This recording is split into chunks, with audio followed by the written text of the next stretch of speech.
사도행전 17장 1절부터 9절 말씀, 그리고 데살로니가전서 1장 2절부터 8절.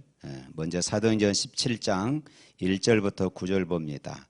그들이 아비볼리와 아볼로니아로 다녀가 데살로니가에 이르니 거기 유대인의 회당이 있는지라 바울이 자기의 관례대로 그들에게 들어가서 새 안식일에 성경을 가지고 강론하며 뜻을 풀어 그리스도가 해를 받고 죽은 자 가운데서 다시 살아나야 할 것을 증언하고 이르시되 내가 너희에게 전하는 이 예수가 곧 그리스도라 하니 그 중에 어떤 사람 곧 경건한 헬라인의 큰 무리와 적지 않은 귀부인도 고난을 받고 바울과 실라를 따르나 그러나 유대인들은 시기하여 저자의 어떤 불량한 사람들을 데리고 때를 지어 성을 소동하게 하여 야손의 집에 침입하여 그들을 백성에게 끌어내려고 찾았으나 발견하지 못하매 야손과 몇 형제들을 끌고 읍장들 앞에 가서 소리질러 이르되 천하를 어지럽게 하던 이 사람들이 여기도 이르매 야손이 그들을 맞아 들였도다. 이 사람들이 다 가이사의 명을 거역하여 말하되 다른 임금 곧 예수라 하는 이가 있다 하더이다 하니 무리와 읍장들이 이 말을 듣고 소동하여 야손과 그 나머지 사람들에게 보석금을 받고 놓아 주니라. 아멘. 또 데살로니가 전서 보겠습니다.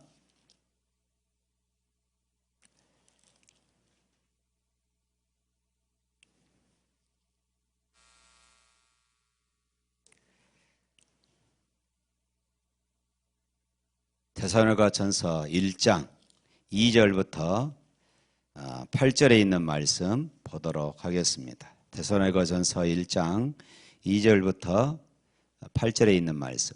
우리가 너희 모두로 말미암아 항상 하나님께 감사하며 기도할 때에 너희를 기억함은 너희의 믿음의 역사와 사랑의 수고와 우리 주 예수 그리스도에 대한 소망의 인내를 우리 하나님 아버지 앞에서 끊임없이 기억함이니 하나님의 사랑하심을 받은 형제들아 너희를 택하심을 아노라. 이는 우리 복음이 너희에게 말로만 이른 것이 아니라 또한 능력과 성령과 큰 확신으로 된 것입니다. 우리가 너희 가운데에서 너희를 위하여 어떤 사람이 된 것은 너희가 아는 바와 같으니라. 또 너희는 많은 환난 가운데에서 성령의 기쁨으로 말씀을 받아 우리와 주를 본받는 자가 되었으니 그러므로 너희가 마게도냐와 아가야에 있는 모든 믿는 자의 본이 되었느니라. 주의 말씀이 너희에게로부터 마게도냐와 아가야에만 들릴 뿐 아니라 하나님을 향하는 너희 믿음의 소문이 각처에 퍼졌으므로 우리는 아무 말도 할 것이 없노라. 아멘. 기도하겠습니다. 좋으신 하나님, 하나님 앞에 예배하며 저들이 정성을 다하여 예물을 드립니다. 주일 예물로 선교와 전도와 건축 예물로 드립니다. 12일을 구별하여 드립니다. 일천번제를 작정하며 기도하며 예물을 드립니다. 하나님의 은혜에 감사하며 예물을 드리고 또 맥주 감사 예물로 하나님께 드립니다. 하나님이 영광 받으시고 하나님 바라기는 우리의 모든 삶의 현장에 언제나 하나님이 주신 은혜로 감사와 찬송이 넘치는 그런 삶이 되게 하여 주옵소서. 예수 이름으로 기도합니다. 아멘. 오늘은 사도행전 23번째 시간입니다. 사도행전은 예수님의 부활과 승천을 목격한 그런 제자들이 거침없이 예수 그리스도가 구주라는 것을 선포하며 그래서 많은 이들에게 복음을 전하고 예수 믿게 하고 그리고 교회를 세우는 이런 일들을 기록하고 있습니다. 요즘같이 한 명을 교회로 전도하기 힘든 때에 복음을 듣고 그리고 예수님을 믿는 사람들이 모이고 교회가 이처럼 세워지는 이런 광경들을 보면은 참으로 경이로웠고, 그리고 찬양의 절로 나오는 그런 말씀들입니다. 특별히 우리가 금년에 한영혼이라는 우리 교회 표어를 정해놓고 우리의 가슴에 이처럼 사도의 행전에 흐르는 이 복음의 열정, 구원의 열정을 우리의 가슴에 새기자 하는 이런 의미로 지금 사도행전을 보고 있는 것입니다. 17장에는 이 사도행전 17장은 바울이 2차 이제 선교 여행 중에 세 도시를 걸치는데 데살로니가와 베레아 그리고 아덴, 요즘으로 말하면 아테네죠. 아테네에서 복음을 전하는 그런 말씀이 기록되어 있습니다. 오늘은 이 데살로니가 교회가 세워진 이 과정을 묵상하려고 그럽니다.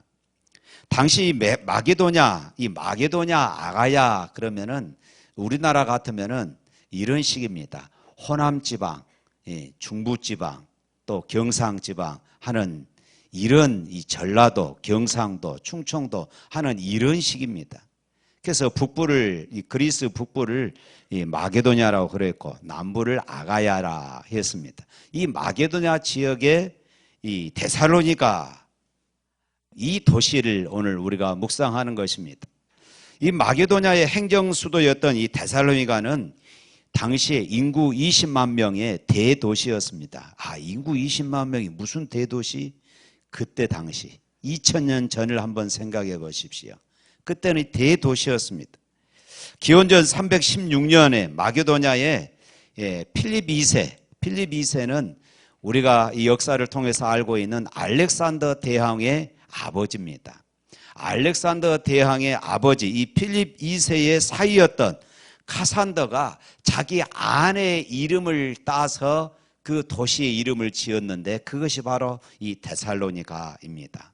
요즘은 데살로니키라고 되어 있습니다. 오늘 2절 말씀 한번 읽어보겠습니다. 사도행전 17장 2절. 바울이 자기의 관례대로 그들에게로 들어가서 새 안식일에 성경을 가지고 강론하면, 바울은 그동안 이 전도 여행을 하면서 어디를 가든지 유대인 회당이 있으면은 회당부터 들어갔습니다. 방문한 도시에서 그곳의 유대인들을 가장 손쉽게 만날 수 있는 장소가 이 회당이었고, 그리고 또 유대인뿐만 아니라 경건한 이방인들도 만날 수가 있었기 때문입니다.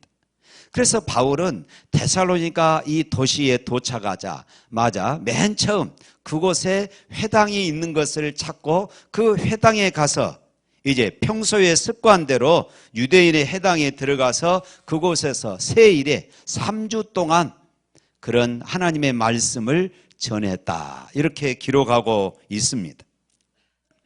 바울이 데살로니가에서 새 안식일 동안 강론한 하나님의 말씀의 핵심이 무엇이었습니까? 3절 말씀 읽어볼까요? 뜻을 풀어 그리스도가 해를 받고 죽은 자 가운데서 다시 살아나야 할 것을 증언하고 이르되 내가 너희에게 전한 이 예수가 곧 그리스도라 하니.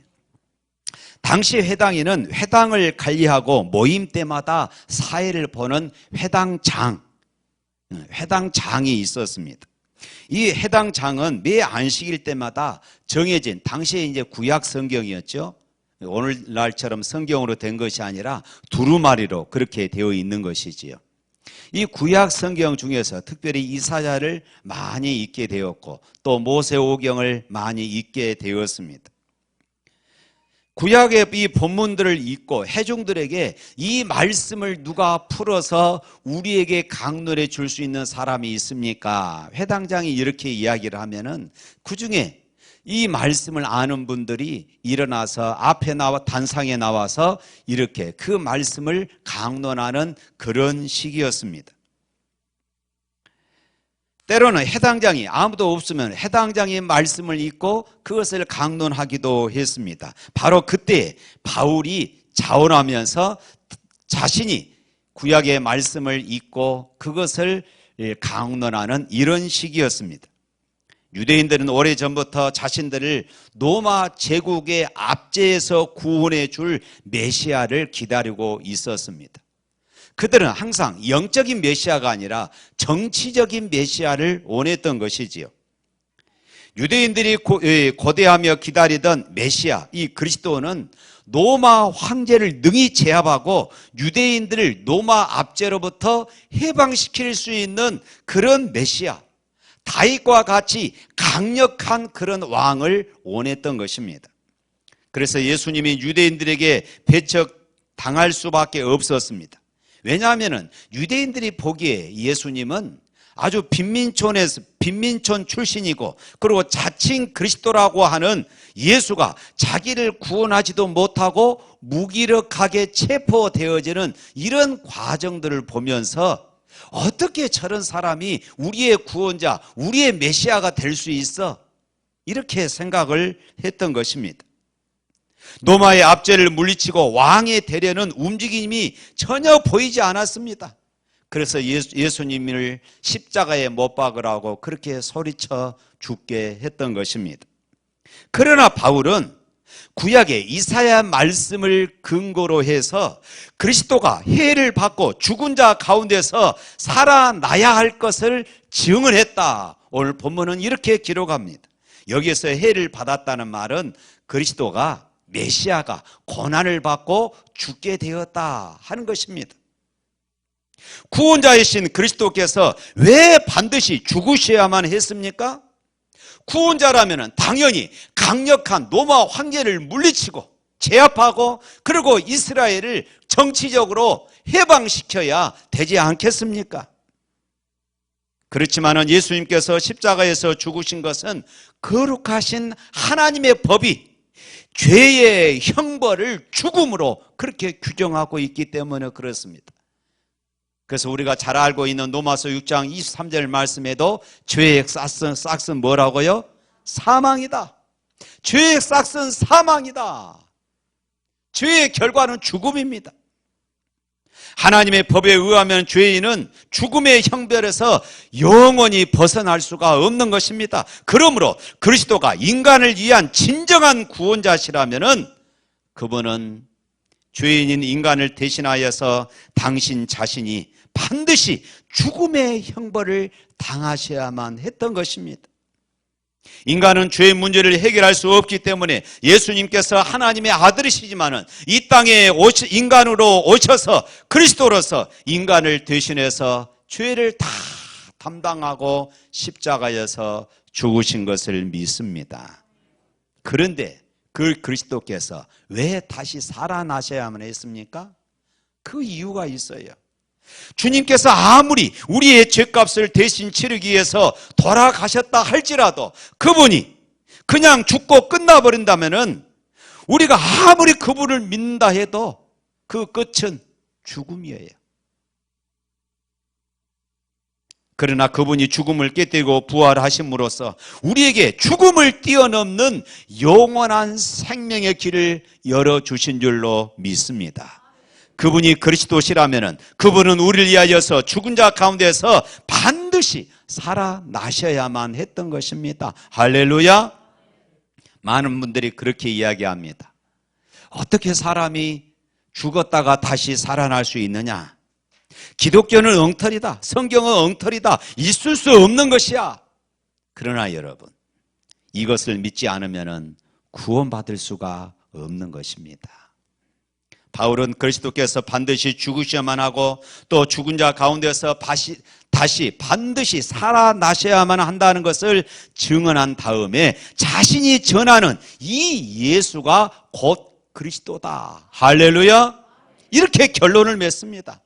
인간을 위해서 반드시 죽으셔야만 했고, 그리고 인간을 위해서 또 반드시 다시 사셔야 했던 이 그리스도만이, 이 예수만이 그리스도, 다시 말해서 우리가 기다리는 메시아다, 이 말씀입니다. 이 예수만이 우리를 죄와 죽음에서 살리고 영원한 생명의 길로 이르게 하시는 바로 그리스도 구원자이시다 하는 것을 바울은 강조하고 있는 것입니다. 그런데 여러분, 이것이 바울이 데살로니가에서 전했던 복음의 핵심뿐만 아니라 사실 이것은 성경의 핵심이기도 합니다. 창세기에서부터 요한계시록에 이르기까지 예수는 그리스도다, 예수는 그리스도다 하는 사실을 우리에게 가르쳐주고 있습니다. 인간의 죄값을 대신 치러주시기 위해서 반드시 죽으셔야만 했고, 또한 인간에게 영원한 생명의 길을 열어주시기 위해서 죽은 자 가운데서 반드시 살아나셔야만 했던 그 예수님이 아니고는 그 누구도 그리스도, 다시 말해서 메시아, 구원자일 수가 없다는 것입니다. 이렇게 복음을 전한 결과 어떻게 되었습니까? 4절 말씀 읽어봅니다. 그 중에 어떤 사람 곧 경건한 헬라인의 큰 무리와 적지 않은 귀부인도 고난을 받고 바울과 실라를 따르나. 경건한 헬라인의 큰 무리라고 했는데, 다시 말해서 유대교로 개종했던 이방인 사람들도 거기에 있었고, 아직 개종하지는 않았지만은 하나님을 경외하며 예배하는 경건한 이방인들도 그 자리에 많이 참여하고 있었습니다. 그리고 적지 않은 귀부인들, 다시 말해서 이 데살로니가는 마게도냐의 행정 수도였기 때문에 그곳에 많은 정치가들이 있었고, 그 정치가들, 이 지도자들의 부인들로서 이 귀족들의 부인들이 이곳에 함께 참여하고 있었고, 바울이 전한 이 복음을 듣고 그들이 예수를 믿기로 결단을 했다 하는 것입니다. 사실 이것은 쉬운 일이 아닙니다. 특별히 그 당시 이 귀부인들, 상류층에 있는 사람들이 이전까지 편안하고 안락하게 살며, 그때 당시 이 귀부인들은 사치만능주의에 살았던 그런 사람들입니다. 이런 사람들이 예수를 믿고 하나님을 섬기며 우상을 버리고 그동안 살아왔던 그런 사치만능주의를 버리고 절제하며 산다는 것이 쉬운 일이 아니었던 것입니다. 그럼에도 불구하고 그들은 바울이 전했던 이 복음을 믿기로 작정했던 것입니다. 그런데 무슨 일이 벌어집니까? 5절 말씀 또 읽어볼까요? 그러나 유대인들은 시기하여 저자의 어떤 불량한 사람들을 데리고 떼를 지어 성을 소동하게 하여 야손의 집에 침입하여 그들을 백성에게 끌어내려고 찾았으나, 유대인들은 하나님께서 베풀어 주신 이 생명의 역사를 전혀 기뻐하지 않고 오히려 바울을 시기합니다. 그리고 불량배들을 동원하지요. 여기서 이 불량배들은 요즘으로 말하면 이 깡패들, 이 조직 폭력배들을 말합니다. 이들을 동원해서 시끄럽게 소동을 일으키며 바울 일행을 끌어내기 위해서 당시에 바울 일행이 묵고 있었던 야손의 집을 급습하게 되어집니다. 그리고 6절 7절 말씀 또 읽어봅니다. 발견하지 못하며 야손과 몇 형제들을 끌고 읍장들 앞에 가서 소리질러 이르되, 천하를 어지럽게 하던 이 사람들이 여기도 이름에 야손이 그들을 맞아 들였도다. 이 사람들이 다 가이사의 명을 거역하여 말하되 다른 임금 곧 예수라 하는 이가 있다 하더이다. 바울을 시기한 유대인들은 깡패들과 같이 야손의 집을 급습했습니다. 바울과 실라가 그곳에 없자 대신해서 야손과 그리고 그곳에 함께 있는 몇몇 성도들을 끌고 읍장에게 갔습니다. 깡패들이 이들이 끌고 갔을 때 아주 모시고 갔겠습니까? 얼마나 맞았고 고초를 당했을까 하는 것은 뻔한 사실이었습니다. 그리고 그들의 고발 내용이 천하를 어지럽게 하며 가이사의 명을 거역하고 다른 임금을 섬긴다, 엄청난 말이었습니다. 쉽게 말하면 반역죄입니다. 반역죄예요. 이것은 기독교에 대한 심각한 참소였습니다. 사람들이 이렇게 생각하면 선교에 치명적인 방해가 될 것입니다. 그 말에 읍장과 무리들은 대단한 충격을 받았어요. 반역죄, 이 엄청난 일이잖아요. 그런데 보십시오. 이런 핍박을 겪으면서 세워진 교회가 바로 이 데살로니가 교회였던 것입니다. 얼마나 아름답습니까? 우리 데살로니가 전서로 한번 돌아가 볼까요? 데살로니가 전서 1장 3절 말씀 한번 읽어봅니다. 너희 믿음의 역사와 사랑의 수고와 우리 주 예수 그리스도에 대한 소망의 인내를 우리 하나님 아버지 앞에 끊임없이 기억함이니 저는 이것이 교회가 받을 수 있는 최고의 찬사라고 생각합니다. 그 엄청난 고난 가운데 이제 예수 믿은 지 3주밖에 되지 않았습니다. 이제 교회가 세워진 지 3주밖에 되지 않았어요. 그런데 바울이 훗날 고린도에서 들어보니까 그들의 믿음이 이렇게 자라고 있었습니다. 믿음의 역사, 사랑의 수고, 예수 그리스도에 대한 소망의 인내를 우리 하나님 아버지 앞에서 끊임없이 기억한다. 또 6절 말씀 읽어볼까요? 6절. 또 너희는 많은 환난 가운데서 성령의 기쁨으로 말씀을 받아 우리와 주를 본받는 자가 되었으니, 지금 사도행전 17장을 이야기하고 있는 것입니다. 데살로니가 교회는 이런 흉악한 일들을 겪으면서 그들이 그래도 예수 믿겠다고 하고 교회를 그렇게 세워갔던 것입니다.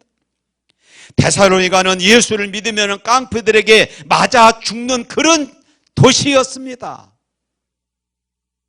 나중에 이 깡패들이 바울이 이제 이 데살로니가에서 피신해서 베레아로 갑니다. 그곳까지 쫓아와서 바울 일행을 죽이려고 하고 바울이 복음을 전하는 것을 방해하는 것을 보게 되어집니다. 그럼에도 불구하고 그런 데살로니가 도시였는데 그들이 예수 믿고 교회가 섰던 이 소문이 마게도냐뿐만 아니라 아가야 전 지역에 복음의 소문이, 그들의 믿음의 소문이 퍼졌던 것입니다. 그것이 데살로니가전서 1장 7절 8절 말씀입니다. 읽어봅니다. 그러므로 너희가 마게도냐와 아가야에 있는 모든 믿는 자의 본이 되었느니라. 주의 말씀이 너희에게서부터 마게도냐와 아가야에만 들릴 뿐 아니라 하나님을 향하는 너희 믿음의 소문이 각처에 퍼졌으므로 우리는 아무 말도 할 것이 없노라. 할렐루야. 데살로니가 교회에 대한 이 아름다운 믿음의 소문이 얼마나 널리 퍼졌는지 바울이 가는 곳곳마다 더 할 말이 없었습니다. 정말로 놀랍지 않습니까? 사랑하는 성도 여러분, 이런 교회를 세울 수 있다면, 이런 교회를 우리가 세울 수 있다면 우리가 당하는 헌신, 고난, 희생 정말로 가치 있는 일 아니겠습니까? 이것이 우리의 사명입니다. 이런 교회가 어떻게 생겼습니까? 바로 야손과 그 형제들이 말할 수 없는 봉변을 당하는 일을 씨앗 삼아서 이렇게 교회가 세워졌던 것이에요. 사랑하는 성도 여러분, 저는 우리 샘물교회가 데살로니가 교회처럼 믿음의 역사가 있고 사랑의 수고가 있고 소망의 인내가 있는 교회가 된다면 우리가 어떤 수고를 해도 보람이 되지 않을까요? 이런 교회를 세우는 것이 하나님께서 우리에게 주신 사명인 줄로 믿습니다.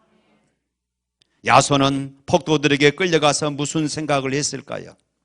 사실은 바울 일행이 끌려가야 하는데 바울 일행이 그곳에서 피신해 버리니까 야손인 그리고 그 몇몇 성도들이 끌려가게 된 것입니다. 죽을 수도 있는 상황이었습니다. 그러나 야손은 일방적으로 고난을 당한 것이 아니었습니다. 스스로 그 고난의 길을 갔던 것이에요. 얼마든지 야손은 지금 그 이 위기를 회피할 수 있는 길이 있었습니다. 폭도들의 목적은 바울과 실라였어요. 그래서 지금 바울과 실라가 어디 있는가 그것만 알려주면 되는 거 아닙니까? 나 이제 예수 믿기 시작했는데 나 이제부터 예수 안 믿을랍니다. 이러면 되는 것 아닙니까? 얼마든지 고난에서 벗어날 수 있는 길들이 있었습니다. 그런데도 야손과 몇몇 성도들은 한마디도 하지 않았습니다. 그들은 오히려 자신에게 주어진 이런 고난을 달게 받았던 것입니다. 야손은 그때 무슨 생각을 하였을까요? 한번 곰곰이 생각해 봤습니다. 야손은 분명히 이 순간에 기도했을 것이다. 야손은 복음을 들은 지 이제 3주밖에, 예수 믿은 지 이제 3주밖에 되지 않았어요.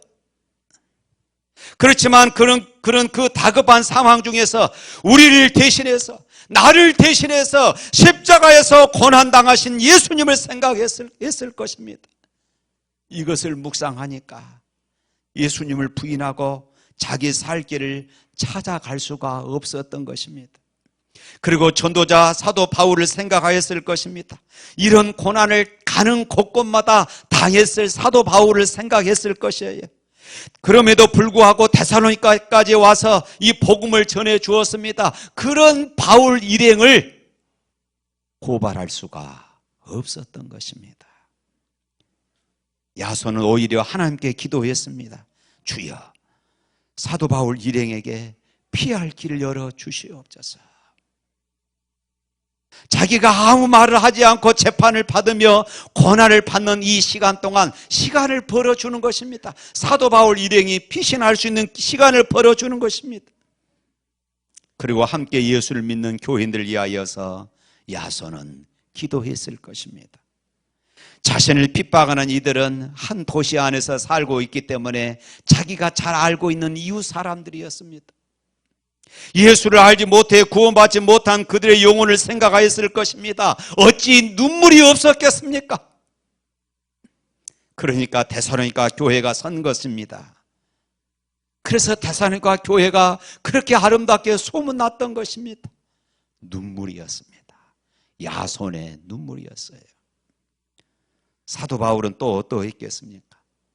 자신 때문에 야손과 이제 예수 믿는 야손과 몇몇 성도들이 끌려가서 고초를 당할 것을 생각하니까 바울은 왜 눈물로 기도하지 않았겠습니까? 하나님, 저들을 지켜주시옵소서. 이제 예수 믿기 시작했는데 예수를 부인하지 않고 끝까지 십자가 붙잡고 승리하게 하여 주옵소서.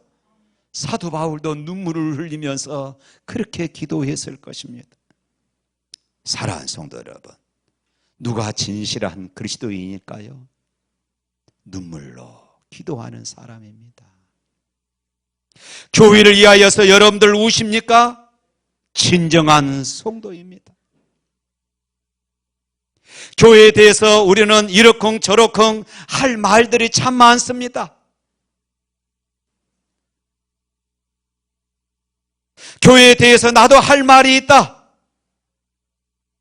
이것은 아직 사명자가 아닌 것이에요. 진정한 예수님의 사람이 아닙니다. 교회를 위하여서 눈물의 기도가 있습니까? 그러면 이 교회를 위한 사명이 있으신 것입니다. 그러면 그 사람은 진실한 예수님의 사람인 것입니다. 그러나 교회를 향하여 눈물이 없습니다. 할 말은 많고 지적할 말은 많습니다. 교회를 위해서 울어본 적이 없습니다. 그러면 진정한 신자라고 이렇게 말할 수가 없어요. 사랑하는 성도 여러분, 하나님께서 저와 여러분을 사랑하신 줄로 믿으시기를 바랍니다. 그러나 왜 하나님께서 우리를 사랑하실까요? 단순히 우리에게 복을 주어서 이 땅에서 잘 먹고 잘 살라고 우리를 사랑하신 것일까요? 아닙니다. 하나님께서 주신 복으로 나 자신을 위해서 살라고 그렇게 하신 것일까요? 아닙니다. 예수님의 사람으로 그렇게 살게 하시려는 것입니다. 하나님의 사람으로 그렇게 살게 하시려는 것입니다. 주님을 위하여 살게 하시려는 것입니다. 그러므로 나는 사나 죽으나 주님의 것이요, 사나 죽으나 사나 죽으나 날 위해 피 흘리신 내 주님의 것이요. 할렐루야. 우리가 예수 믿고 변화되었습니다. 무엇이 변화되었습니까? 전에는 나를 위해서 살았습니다. 그러나 이제는 예수님께서 나를 위해서 죽으셨다는데 나를 위해서 살 이유가 어디 있습니까?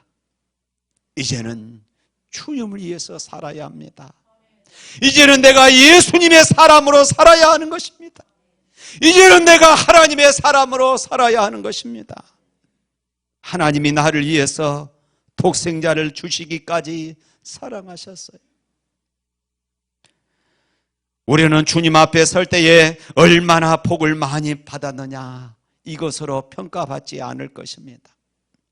주님을 위해서, 다른 영혼을 위해서 얼마나 희생했느냐 하는 것으로 판단받게 되어질 것입니다. 우리가 하나님 앞에 섰을 때에 내가 세상에서 가진 것과 성공한 것으로 평가받지 않습니다. 예수님을 위해서 산 것으로, 다른 사람의 영혼을 구원하려고 살았던 것을 통해서 평가받습니다. 주님께서 피 흘려 사신 교회의 부흥을 위해서 얼마나 눈물을 흘렸고 얼마나 헌신했느냐 하는 것들로 평가를 받을 것입니다. 세상에 살아가면서 나의 이익을 위해서 타협하지 아니하고 하나님 말씀 붙잡고 십자가 붙잡고 살았던 그런 삶을 통하여서 평가를 받게 되어질 것입니다. 사랑하는 성도 여러분, 지난번에 살폈던 빌립보 교회는 누디아의 헌신이 있었습니다. 오늘 데살로니가 교회는 야손의 눈물과 헌신이 있었습니다. 그렇습니다. 귀한 교회는 귀한 믿음의 본을 보이며 선한 영향력을 끼치는 사람들이 곳곳에 있는 것이에요. 다툼과 분쟁이 있는 곳에는 다툼과 분쟁을 만드는 사람들이 중심을 이루고 있고, 평안과 화목이 있는 곳에는 평안과 화목을 만드는 사람들이 중심을 이루고 있는 것입니다. 사랑하는 성도 여러분, 데살로니가의 그 어려운 여건과 환경 가운데에도 예수님을 믿고